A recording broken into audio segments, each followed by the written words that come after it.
যা কঙ্কুলাঙ্গা ছেলে দরকার না, ও বাড়িতে বেরিয়ে যায়।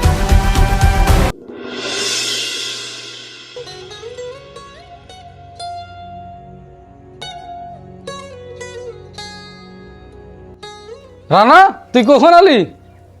এই তো আব্বা কেবল আসলাম। তুই এত তাড়াতাড়ি বাড়ি চলে আসলি?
হ্যালো, হ্যাঁ মধু, আমি ভালো আছি। তুমি ভালো আছো? হ্যাঁ ঠিক আছে, রাখো।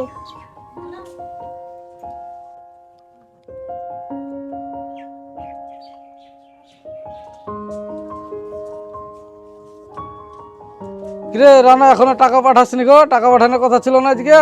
আব্বা আমি এখনো টাকা পাইনি, কাল পাইলে পাঠিয়ে দেবো। ঠিক আছে, তাহলে টাকাটা তাড়াতাড়ি পাঠিয়ে দিস। টাকাটার কাজ আছে তো।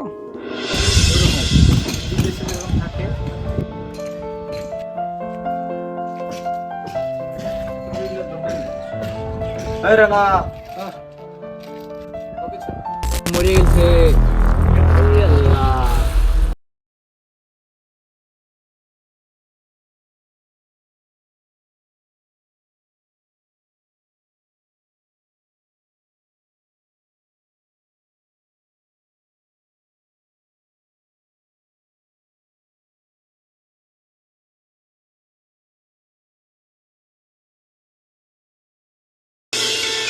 দেখতো মা, কে ফোন করেছে? আব্বু, ভাই ফোন করেছে, তুলবো? না, ধরতে হবে না, আমাকে দে।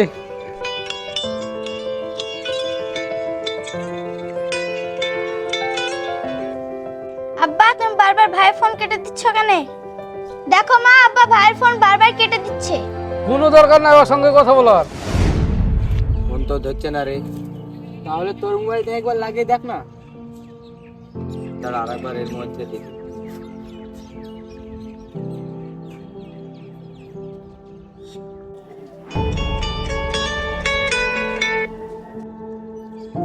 ফোন তো কেটে দিছে। তোর মোবাইল থেকে ফোনটা লাগা।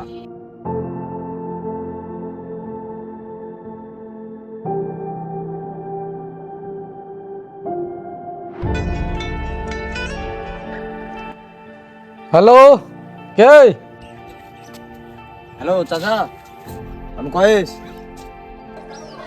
কয়েস? কোন কয়েস? কয়েস তো রানার সাথে কাজ করতো। চাচা, আমি আপনার বড় ছেলের সঙ্গে কাজ করতাম। আমার কোনো বড় ছেলে নাই। চাচা একটু শুনুন। আমি কোনো রকম কথা শুনতে চাই না, তুমি ফোনটা রাখো। চাচা দয়া করে ফোনটা রাখবেন না। আমি বললাম না, আমি কোনো কথা শুনবো না। চাচা, রানা মারা গেছে। কি? রানা মারা গেছে? কি, রানা মরে গেছে? কি ভাই মরে গেছে? চাচা তাহলে রানার লাভটা নিয়ে যাওয়ার জন্য কোনো ব্যবস্থা করেন। কি? টাকা পয়সা আমি কিছু দিতে পারবো না। ও ওখানে মাটি রেডি দিয়ে দাও গো, আমি লাস্ট টাস নিবো না, টাকা পয়সাও দেবো না। ঠিক আছে চাচা, তাহলে নিয়ে যেতে পারবেন না? আমাদের যখন আপনার ছেলে বেঁচে ছিল তখন কি তাকে টাকার ম্যাচিং করে ভালোবাসতেন? আর এখন আপনার ছেলে মারা গেছে, সেজন্য নিয়ে যেতে পারবেন না? ঠিক আছে, আমরা ব্যবস্থা করে নিচ্ছি। দেখলাম।